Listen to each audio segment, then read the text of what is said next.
Meus irmãos, boa noite, que a graça e a paz do Senhor seja com todos, amém? Também aos irmãos de casa que nos acompanham pela internet. Quero convidar você, já que você está em pé, para abrir a escritura no Evangelho de João, capítulo 10. Evangelho de João, capítulo 10, do verso 1 ao verso de número 18. Para mim é motivo de alegria hoje estar aqui neste lugar tão importante da história da Igreja Presbiteriana do Brasil, que é a Igreja Presbiteriana Unida de São Paulo. Então, meu coração está aquecido e feliz desse dia especial. João 10, de 1 a 18. Diz assim a palavra do Senhor: em verdade vos digo, o que não entra pela porta no aprisco das ovelhas, mas sobe por outra parte, esse é ladrão e salteador. Aquele, porém, que entra pela porta, esse é o pastor das ovelhas. Para este, o porteiro abre, as ovelhas ouvem a sua voz. Ele chama pelo nome as suas próprias ovelhas e as conduz para fora. Depois de fazer sair todas as que lhe pertencem, vai adiante delas e elas o seguem, porque lhe reconhecem a voz. Mas de modo nenhum seguirão o estranho, antes fugirão dele, porque não conhecem a voz dos estranhos. Jesus lhe propôs esta parábola, mas eles não compreenderam o sentido daquilo que lhes falava. Jesus, pois, lhes afirmou de novo: em verdade vos digo, eu sou a porta das ovelhas. Todos quantos vieram antes de mim são ladrões e salteadores, mas as ovelhas não lhes deram ouvido. Eu sou a porta. Se alguém entrar por mim, será salvo. Entrará e sairá e achará pastagem. O ladrão vem somente para roubar, matar e destruir. Eu vim para que tenham vida e a tenham em abundância. Eu sou o bom pastor. O bom pastor dá a vida pelas ovelhas. O mercenário que não é pastor, a quem não pertencem as ovelhas, vê vir o lobo, abandona as ovelhas e foge.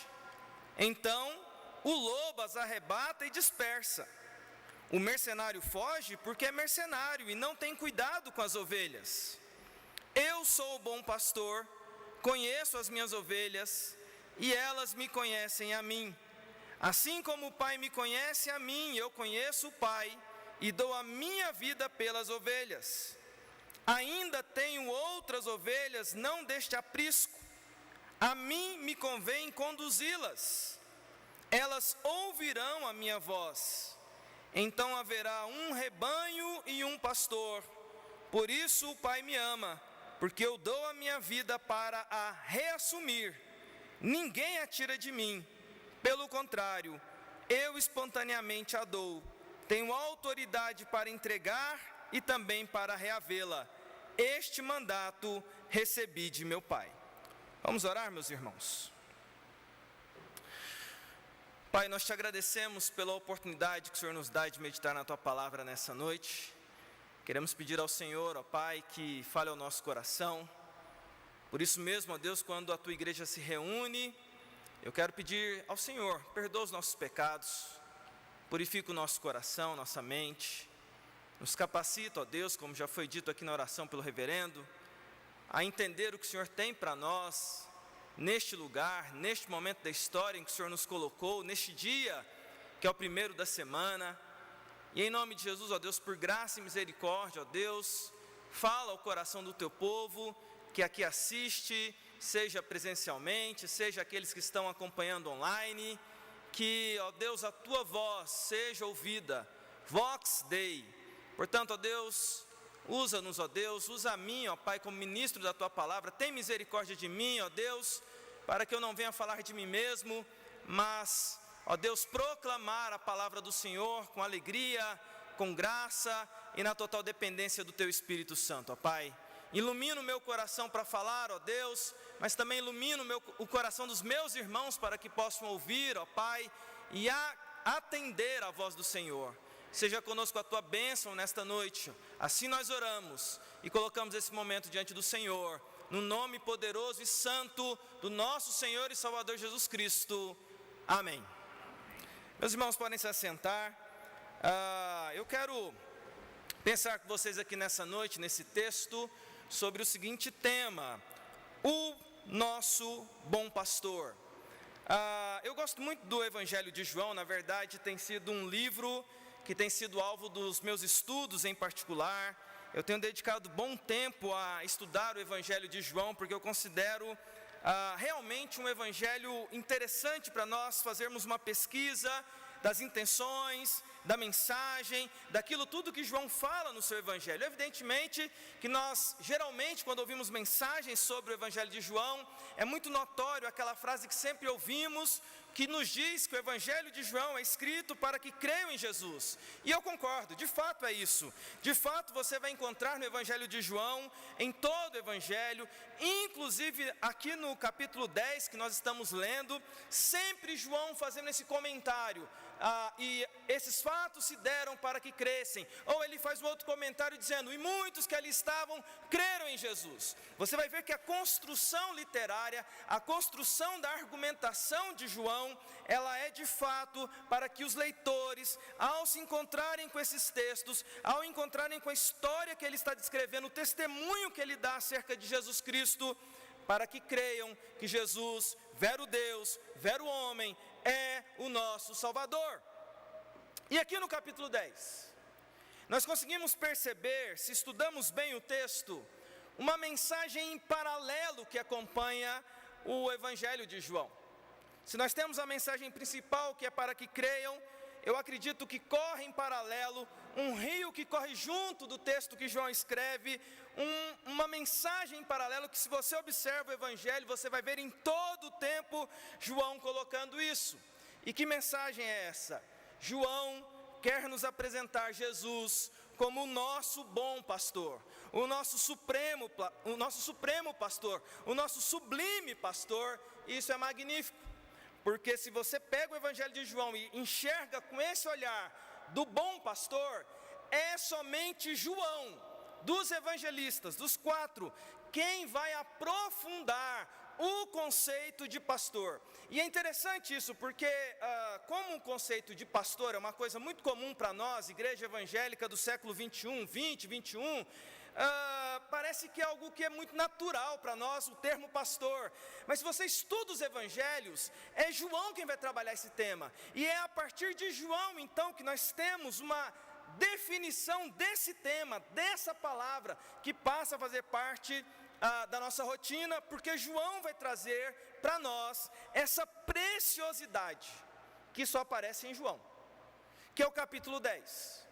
Não tem em Lucas, não tem em Mateus, não tem em Marcos, que é um discurso, um dia em que Jesus vai falar com o povo acerca da figura do pastor. E aí, a partir disso, nós conseguimos extrair alguns princípios aqui que me chamam a atenção, que eu gostaria de compartilhar com vocês, dessa intencionalidade de João de mostrar Jesus como nosso pastor, e dessa intencionalidade do próprio Senhor Jesus em trazer esse tema à baila, para que nós pensemos um pouquinho sobre ele, como ele falou para os primeiros ouvintes. E nós precisamos então olhar e tentar decifrar e entender o que Jesus está falando aqui no capítulo 10 do Evangelho de João, do verso 1 ao verso 18. E o meu primeiro argumento com vocês sobre essa característica de o nosso bom pastor está em primeiro lugar, em um apontamento que Jesus faz, ok? Ou eu poderia chamar de uma ressignificação. Eu gosto dessa palavra. Sei que às vezes ela é mal interpretada e mal utilizada, mas eu gosto dessa palavra, especialmente aqui do versículo 1 ao versículo 6, de um apontamento que Jesus faz. Ora, veja o que diz João 10, de 1 a 6, e aqui está na íntegra o começo de um discurso de Jesus. Em verdade vos digo, o que não entra pela porta no aprisco das ovelhas, mas sobe por outra parte, este é ladrão e salteador. Aquele, porém, que entra pela porta, esse é o pastor das ovelhas. Para este, o porteiro abre, as ovelhas ouvem a sua voz, ele chama pelo nome as suas próprias ovelhas e as conduz para fora.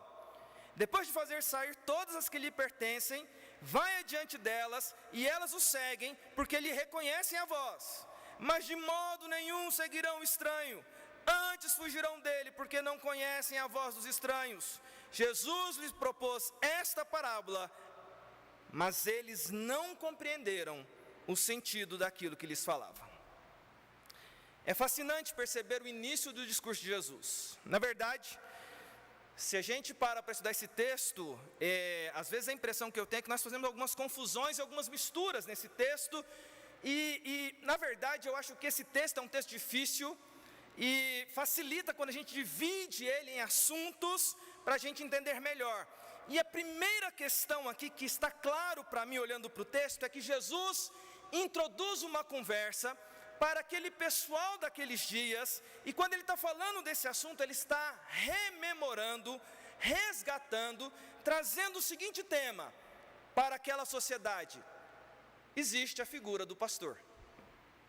E é importante eu falar isso para vocês, porque ele está falando no sentido literal. Ele não está falando no sentido metafórico ou simbólico que a gente utiliza hoje. E fazer essa dissociação é importante para nós. Porque quando a gente fala de pastor aqui, mercenários, o que a gente já quer aplicar para os nossos dias de hoje. Meu irmão, não faça isso. O texto aqui está falando de literalmente, a figura literal da profissão que existia naqueles dias de Jesus, e ainda hoje existe, mas naqueles dias, na escala da estrutura social de Israel, existia dentro da escala social a figura da profissão pastor, literalmente, que saía para cuidar literalmente de ovelhas. E é disso que Jesus está falando. E ele está falando disso porque é importante trazer esse assunto para aquela sociedade daqueles dias por causa de algumas questões. Jesus está expondo a função de pastor, a função profissional, e aqui ele fala, olha, e aí, ao falar disso, ele está resgatando um princípio. O que é considerado na sociedade ali de Israel um bom pastor? Literalmente falando, aquele que não tem medo de enfrentar desafios por causa dos perigos da jornada de um pastor. E aí ele vai descrevendo, ele vai falando das funções. Mas a pergunta é, por que Jesus está fazendo isso? É interessante que se você pega esse texto, você vai perceber que do versículo 1 até o versículo 6, especialmente no versículo 6, quando Jesus termina de falar sobre a função de pastor, o texto diz no versículo 6, que ninguém entendeu do que ele estava falando. E aí, meus irmãos, isso me faz pelo menos pensar em algumas coisas. Nós, quando lemos o texto agora, já pós isso tudo que nós temos de história, e sabemos as aplicações que Jesus está fazendo, às vezes nos esquecemos daqueles primeiros ouvintes. E os primeiros ouvintes não entenderam nada do que Jesus estava falando. Sabe por quê? Acredito eu, meus irmãos, que naquele contexto social, a figura literal do pastor havia sido esquecida. E é interessante a gente perceber isso, porque quem ouviu não entendeu, quem ouviu Jesus usando a ilustração não entendeu nada do que ele estava querendo dizer, e nós, quando lemos hoje, já entendemos tudo, porque a gente faz uma ligação, né? É natural a gente, quando lê João 10, qual é a primeira ligação que a gente faz direto na nossa mente? Com o Salmo 23. Agora, você sabia que os primeiros ouvintes que tinham o Salmo 23 como nós temos, não fizeram essa ligação? Isso me chama a atenção algumas coisas, pelo menos como alguns argumentos aqui para pensar nesse primeiro aspecto aqui de significação ou de um apontamento. Meus irmãos, eu percebo aqui nesse texto alguma coisa que enche o meu coração de expectativa, porque eu vejo que Jesus aqui, ao resgatar a função de pastor, ele está trazendo à tona uma mensagem que não estava tão ligada diretamente, pelo menos no meu entendimento, ao Salmo 23. Mas se você olha aqui para o texto, você vai perceber que ele tem uma ligação muito mais forte com Jeremias, com o profeta Jeremias, com o profeta Ezequiel, com o profeta Isaías e com o profeta Zacarias. Por quê, meus irmãos? Esses profetas todos, quando deixaram seus escritos e profecias, falaram nas suas épocas sobre a importância da figura do pastor, mas mais do que isso, eles disseram: vai vir um pastor que vai resgatar Israel como ovelhas e vai cuidar delas.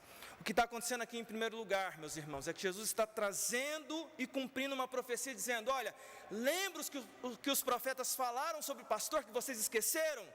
Deixa eu falar, existe a figura do bom pastor. Eu quero ressignificar o que significa pastor a partir desse discurso que eu estou fazendo aqui nesse momento. Eu acho isso sensacional, porque Jesus é aquele que tem poder de ressignificar as coisas. Já parou para pensar sobre isso? É interessante, porque o meu argumento aqui nesse texto é nesse aspecto. Quando não entendem o que ele está fazendo, e depois disso, como essa palavra pastor ganha significado. Ganha tanto significado, que a partir daí, veja, na igreja presbiteriana, né? A gente, quando designa alguém para o ministério, a gente dá o nome dele de pastor, ou reverendo, no caso da igreja presbiteriana também, né? Mas a figura que define alguém que cuida de pessoas passou a ser pastor. Antes disso, meus irmãos, antes desse discurso, acredito eu que não era essa a intenção, a palavra estava perdida. Mas Jesus tem esse poder de ressignificar as coisas. No contexto de Jesus, nos dias de Jesus, se vocês se lembrarem, a palavra fariseu, ou termo fariseu, era um termo que era de honra, era um termo que era um termo de dignidade, e é a partir de Jesus que a palavra fariseu é ressignificada para uma palavra que ninguém quer ser chamado. Se você chamar alguém de fariseu, hoje em dia, é ofensivo, mas nos dias de Jesus, isso não era. Jesus tem poder de ressignificar as coisas. Na verdade, e eu gosto desse texto nessa característica, porque um dos textos, para mim, que me chamam a atenção, na verdade, se você pega todo o contexto histórico sobre essa questão de pastor, você vai lá para o livro de Gênesis, você tem lá no capítulo 4, quando tem a descrição lá da primeira profissão que surge, e veja, você tem ali a figura de Caim e de Abel. Caim é o mais velho, Abel é o mais novo. Em tese, se vai descrever a profissão deles, que Caim se transformou em agricultor e Abel se transformou em pastor de ovelhas, em tese, pela idade deles, a primeira profissão a aparecer na Bíblia deveria ser a do agricultor. Se você vai lá em Gênesis 4, a primeira que aparece é pastor. A primeira profissão que aparece na Bíblia. Veja, Jesus está resgatando uma palavra, e Jesus está querendo mostrar aqui que ela tem um significado maior e dar uma amplitude de significado para ela. Jesus tem poder de fazer isso. Ainda citando histórias, né? Eu gosto muito da história daquele encontro que está lá em Gênesis 32, de Jacó com Deus, em que Jacó, ao se encontrar com Deus, e para mim aquele texto é magnífico e cheio de enigmas, ótimo para a gente estudar também, mas mostra um momento na vida de Jacó em que ele está em busca de ressignificar a sua história, e Deus tem esse poder, porque Deus muda o nome de Jacó. O que eu estou querendo dizer para você aqui nesse primeiro ponto, nesse primeiro argumento com você, meu irmão, minha irmã da Igreja Presbiteriana Unida, aqui da cidade de São Paulo? Jesus Cristo tem poder de mudar a nossa história. Ele tem poder de mudar a sua história.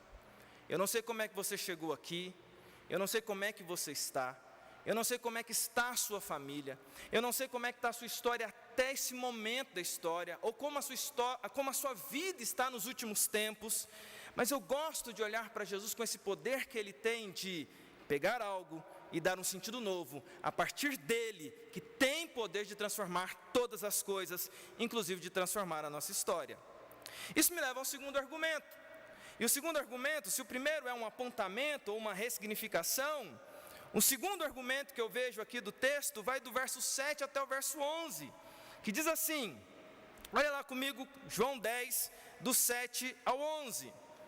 Jesus, pois, lhes afirmou de novo, em verdade vos digo, eu sou a porta das ovelhas. Todos quantos vieram antes de mim são ladrões e salteadores, mas as ovelhas não lhes deram ouvido. Eu sou a porta. Se alguém entrar por mim, será salvo, entrará e sairá e achará pastagem. O ladrão vem somente para roubar, matar e destruir. Eu vim para que tenham vida e tenham em abundância. eu sou o bom pastor, só até a parte A do verso 11. O segundo aspecto que eu quero trazer para vocês aqui sobre o nosso bom pastor é uma revelação.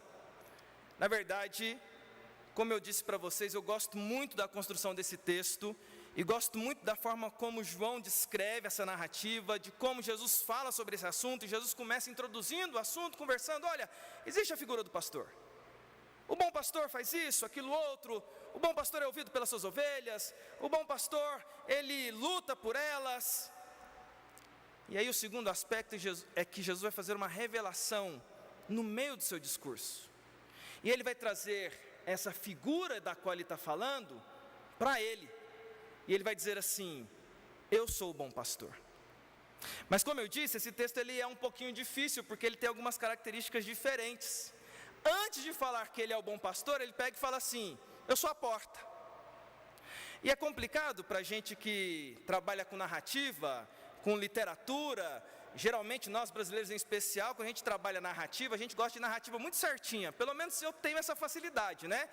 A narrativa, quando você faz ali uma metáfora, geralmente a gente precisa ser muito didático nisso, olha, A significa isso, B significa aquilo outro, C significa aquilo outro. Quando mistura, a gente começa a confundir. É interessante aqui que Jesus, nesse momento de que ele, depois de falar da profissão e ressignificar o que é pastor para aquela sociedade, honrando aquele trabalho, ele diz o seguinte, olha, eu sou a porta e eu sou o pastor. Esse texto, meus irmãos, é um texto em que Jesus usa duas figuras de linguagem para simbolizar o ministério dele e quem ele é. E aqui nós temos uma revelação. Porque quando ele usa essas duas figuras, a da porta e a figura do pastor, nesse aspecto que vai do 7 ao 11, eu considero que aqui João está deixando para nós uma revelação, tanto nesse momento aqui, para os primeiros ouvintes, quando Jesus revela que a figura da qual ele estava falando, ele falava dele próprio, quanto o Evangelho de João traz consigo uma revelação mais profunda. Eu convidei você a olhar para o capítulo 10 de João e comecei aqui essa mensagem falando que, em paralelo com o crer, o livro de João trabalha a questão de Jesus como bom pastor. Na verdade, se você pega os capítulos que vêm depois de João 10, você vai ter a reta final do ministério de Jesus, narrada por João de maneira muito íntima, como um discípulo que testemunhou e visualizou tudo aquilo. E você percebe claramente Jesus como o pastor cuidando dos seus discípulos. Está muito claro a partir do capítulo 10 em diante. Há uma narrativa de Jesus como bom pastor. João 10, Jesus está dizendo, eu sou o bom pastor. Eu sou a porta. Mas se você pega o Evangelho de João, do capítulo 1 até o capítulo 9, você que como eu gosta de estudar a Bíblia, você vai perceber que João já tinha colocado pistas ao longo do Evangelho de João, mostrando Jesus agindo como bom pastor, trazendo luz àquilo que ele já vinha fazendo. Porque veja, do 1 ao 6, João disse, olha, o bom pastor vai atrás das ovelhas. Se você pega do 7 ao 11, em que Jesus diz que ele é o bom pastor, se você pega do 1 ao 10 do Evangelho de João, você tem algumas referências lindas, que se você aplicar em João 10, você vai ver nada mais, nada menos do que Jesus indo como bom pastor atrás de ovelhas. Ora, veja, por exemplo, o que você encontra logo no comecinho do Evangelho, ali no capítulo 3, quando Jesus se encontra com Nicodemos, se não é o bom pastor indo atrás de alguém que está cegado pela religiosidade. Se você vai no capítulo 4 de João, Jesus se encontra com a mulher samaritana que está totalmente presa numa vida longe de Deus, e Jesus é bom pastor para aquela mulher. Na sequência, você tem lá no capítulo 5, ainda no capítulo 4, perdão, o filho do oficial do rei, que Jesus vai ser pastor sobre aquela família. No capítulo 5, Jesus vai no tanque de Betesda, se encontra com um paralítico, e ele vai de encontro a uma pessoa, entre centenas, para resgatar aquela pessoa. Ora, se não é um bom pastor, indo de encontro àquele que necessita. No capítulo 8, a mulher pega em flagrante adultério, é trazida a Jesus, Jesus pastoreia o coração dela como uma ovelha perdida.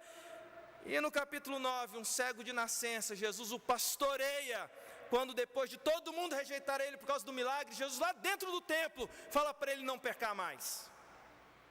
Se você pega em perspectiva o que está acontecendo e que João está colocando de propósito é: vejam um bom pastor indo de encontro aos perdidos. E ele usa o exemplo de que ele é o pastor, e ele usa o exemplo de que ele é a porta, para mostrar ao mesmo tempo que ele é aquele que como pastor resgata, e ele ao mesmo tempo porta, porque quem entra pela porta está protegido. Meu querido irmão, minha querida irmã, a memória que nós temos aqui quando olhamos para esse texto é de lembrar que temos sobre nossas vidas o bom pastor que tem cuidado de nós e que vem ao nosso encontro e que tem cuidado de nós. Hoje é minha estreia aqui nesse púlpito histórico da Igreja Presbiteriana Unida de São Paulo, e antes de subir aqui ao púlpito, recebi um zap de uma pessoa especial que está me acompanhando pelo YouTube, que é a minha mãe. A minha mãe sempre me acompanha por onde eu vou,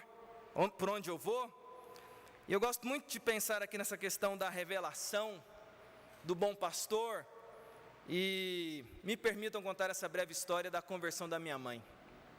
Provavelmente já devo ter contado ela aqui em alguma vez, já estive pregando aqui nesse púlpito lá em 2019 ou 2018, não lembro. Mas se tem uma coisa que me marca, irmãos, é o dia que o bom pastor chegou na vida da minha família. Eu tinha por volta de 5, 6 anos, criança. Minha mãe, na história dela, ela conta, que lá na cidade de Anápolis, em Goiás, que é a cidade de onde eu venho, minha mãe conta a história de que um tio meu, trabalhando na prefeitura de Anápolis, foi trabalhar numa sessão na prefeitura de Anápolis, do lado dele um presbítero de uma igreja presbiteriana de lá. E eles foram trabalhar na mesma sessão, meu tio não sabia que esse cara era presbítero, foram trabalhar na mesma repartição ali, no mesmo departamento, e o meu tio começou a conviver com esse presbítero, descobriu o nome dele, fizeram amizade, mas esse presbítero tinha um testemunho muito bonito de vida no trabalho, naquilo que fazia, na forma de fazer as coisas, e de repente o meu tio ficou impressionado com a postura de vida daquele homem. E um dia o meu tio curioso chegou para ele e falou assim: ô Carlos, estou trabalhando com você aqui já há um tempo, você tem alguma coisa diferente? O que você tem de diferente? O presbítero era um presbítero evangelista, irmãos. Viu ali uma oportunidade, meu tio não era cristão. Ele virou para o meu tio e falou assim: olha, eu sou presbiteriano, mas isso interfere totalmente na minha visão de mundo. Se você quiser, falou para o meu tio, se você quiser que eu te conte mais detalhes sobre isso, marque uma reunião lá na sua casa, e nós vamos fazer lá um culto, uma celebração a Deus, e lá eu conto meu testemunho para vocês, por que a minha vida é assim. Isso é lá nos anos 80, irmãos, século passado, década de 80, e o meu tio ficou curioso com esse negócio que esse presbítero falou, e ele então resolve conversar com a minha tia, irmã da minha mãe. Eles então resolvem: não, vamos fazer esse culto então, para entender por que esse cara tem uma vida diferente, chama a atenção a postura dele. E aí o meu tio e a minha tia saíram chamando os parentes para estar lá nesse evento na casa deles, saíram chamando, o meu tio chamando os parentes dele, a minha tia chamando as parentes dela, entre os parentes dela, a irmã dela, minha mãe, e a minha mãe resolve ir nesse culto. Diz que no dia, está lá um monte de gente sentada para ouvir aquele presbítero. Veja, e aqui é importante dizer isso, não foi o pastor da igreja, foi o próprio presbítero, no relacionamento com meu tio, foi lá e ele começou, de maneira muito simples, objetiva, começou a falar do que era a grande diferença na vida dele. E ele começou a falar, meus irmãos, de Jesus Cristo. E falou da salvação em Jesus. E falou do amor dele por Jesus. E ele foi falando aquilo, minha mãe conta que ela estava sentada ouvindo aquela história, aquela mensagem, primeira vez que ela estava tendo contato com aquilo tudo, e de repente, segundo a minha mãe conta, ela começa a sentir no coração algo que ela nunca havia sentido antes, algo aquecendo o coração dela, e o presbítero falando, ao final o presbítero pega e fala assim: então, eu terminei essa mensagem aqui, e naquela época, década de 80, acontecia muito isso, né, irmãos? Ele vira e fala assim: vocês aqui da família do Djalma Scandiuzzi, entenderam a mensagem? Aí o pessoal ficou olhando assim, um para o lado, para o outro, né? E ele pega e fala assim: olha, se alguém aqui quer assumir um compromisso com Jesus como seu Senhor e Salvador, vem aqui à frente. Os irmãos aqui da Unida não conhecem a minha mãe. Minha mãe é uma mulher muito simples, inteligente, mas simples, na dela, reservada. E quando o presbítero falou assim: se alguém quer entregar a vida para Jesus, a minha mãe já falou assim: eu é que não vou me colocar na frente de ninguém, vou ficar quietinha no meu canto aqui, caladinha. Mas de repente, irmãos, algo foi mais forte que ela. E quando ela menos percebe, ela está de pé. E essa história é importante para mim, por isso eu estou contando ela para vocês, porque de toda a família que se converte na sequência, a primeira a assumir um compromisso público com Jesus foi a minha mãe, que vai lá para frente, temerosa, sem meio entender o que está acontecendo, e ela se coloca na frente lá do presbítero, dizendo que queria um compromisso com Jesus, mas ela não faz isso sozinha, meus irmãos. Ela leva o filhozinho dela de 5 para 6 anos, um menino que dizem que era lindo assim, com a carinha meio de índio, cabelinho lisinho, leva o menininho, leva as 2 menininhas, os 3 filhos dela, e ali ela faz um compromisso com Jesus. Eu falo, meus irmãos, que nesse dia o bom pastor se encontrou com a minha família. E deste dia até hoje, meus irmãos, nós nunca mais saímos de dentro desse pastoreio que Jesus tem dado à nossa casa, tanto as minhas irmãs, quanto a minha família, por causa desse compromisso que a minha mãe fez com o bom pastor. Estou contando a minha história, mas poderia muito bem ser a sua história, porque o que o Evangelho de João está mostrando aqui é esse bom pastor que vai em busca das suas ovelhas. Ele é o bom pastor. Ele foi atrás aqui no Evangelho de João. E o que João está querendo mostrar para nós é o seguinte: quando Jesus diz, eu sou o bom pastor, eu sou a porta, eu vou pastorear o meu rebanho. Eles estão protegidos por mim, e eu os pastoreio, e ninguém os toma da minha mão. Isso me leva, meus irmãos, ao último argumento, que se em primeiro lugar nós temos aqui um apontamento, uma ressignificação que Jesus faz. Em segundo lugar, uma revelação em que ele diz que ele é o bom pastor, e revela do que ele está contando, qual é a história que ele está contando. Do verso 11 ao verso 18, nós temos então, por fim, uma promessa. E lá diz assim, do verso 11, parte B, até o verso 18, o seguinte texto: o bom pastor dá a vida pelas ovelhas. O mercenário que não é pastor, a quem não pertencem as ovelhas, vê vir o lobo, abandona as ovelhas e foge. Então o lobo as arrebata e dispersa. O mercenário foge porque é mercenário e não tem cuidado com as ovelhas. Eu sou o bom pastor, conheço as minhas ovelhas, e elas me conhecem a mim. Assim como o Pai me conhece a mim, eu conheço o Pai, e dou a minha vida pelas ovelhas. Ainda tenho outras ovelhas não deste aprisco, a mim me convém conduzi-las. Elas ouvirão a minha voz. Então haverá um rebanho e um pastor. Por isso o Pai me ama, porque eu dou a minha vida para reassumir. Ninguém a tira de mim, pelo contrário, eu espontaneamente a dou. Tenho autoridade para entregar e também para reavê-la. Este mandato recebi de meu Pai. Terceiro e último argumento com vocês, meus irmãos, é uma promessa que Jesus está fazendo aqui no capítulo 10 do Evangelho de João, antes de todas as questões que dariam a conclusão do seu ministério. Jesus, usando esse símbolo do pastor, aplicando a ele agora vai usar este símbolo para fazer uma promessa, e a promessa é: o pastor vai se sacrificar. Versos 11, 14, 15, 17 e 18, Jesus diz, rediz, enfatiza que ele, como pastor, vai se sacrificar. Esse texto de João, meus irmãos, é um texto em que a gente costuma dizer que são daqueles textos bíblicos em que a sombra da cruz está passando sobre o texto, em que Jesus está falando algo que ainda não aconteceu. Nós que somos leitores posteriores sabemos o que vai acontecer, mas Jesus já está dizendo claramente qual é a intenção do seu coração, e a intenção do seu coração é se sacrificar pelas suas ovelhas. Ele está fazendo aqui uma promessa. É interessante porque se você olha para a hierarquia daqueles dias, da profissão pastor, para que servia a ovelha no final das contas? A ovelha que era sacrificada, a ovelha que servia para mantimento do pastor. E Jesus, ele inverte isso e faz uma promessa dizendo: não mais, não mais, sou eu que irei morrer pelas minhas ovelhas, e eu assumo essa missão.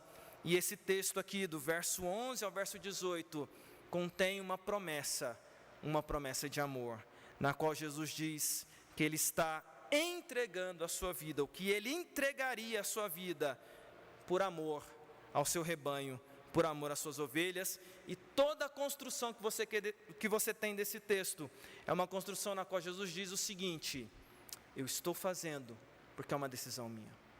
Eu estou fazendo porque eu tenho autoridade para isso. Eu estou fazendo porque eu vou dar a minha vida, eu tenho o poder de reassumir. Não é um acidente de percurso. Eu faço isso porque eu decidi fazer isso. E faço porque amo as minhas ovelhas. Eu vou dar a minha vida por elas.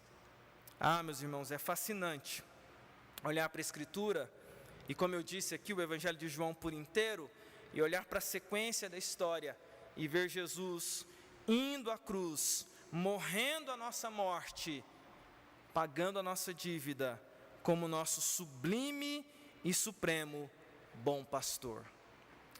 Eu quero caminhar para o encerramento e concluir. E na minha conclusão, eu gosto muito de olhar aqui para esse texto por inteiro.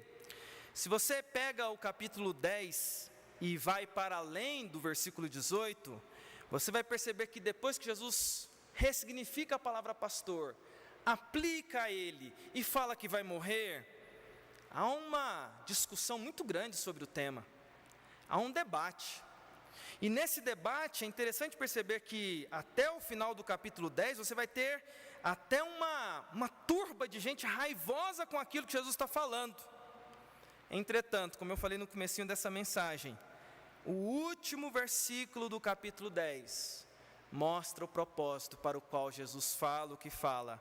E lá no versículo 42 diz: e muitos ali creram que Jesus era o bom pastor.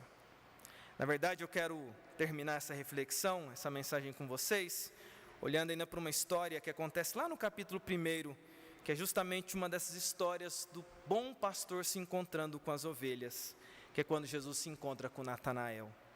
Sendo bem objetivo aqui, você pode ler depois o texto, mas é magnífico ver como Jesus se apresenta a Natanael. Natanael, que está ali no capítulo 1, é o Natanael Bartolomeu, que vem depois se transformar em um dos 12 discípulos de Jesus, mas João registra esse primeiro encontro do bom pastor com essa ovelha perdida da casa de Israel. E na verdade o texto é muito bonito, porque quando Jesus vê Natanael pela primeira vez, Jesus diz assim: eis um verdadeiro israelita em quem não há dolo. E Natanael parece que tinha ali um sangue brasileiro, ele desconfiado, né? Quando Jesus fala assim, eis um verdadeiro israelita, Natanael fala assim: de onde me conheces? Por que você está me elogiando? E Jesus vira para ele e diz assim: eu te vi quando você estava debaixo da figueira. E quando Jesus diz isso para Natanael, Natanael se prostra a Jesus e diz: Deus meu, Senhor meu. Natanael creu.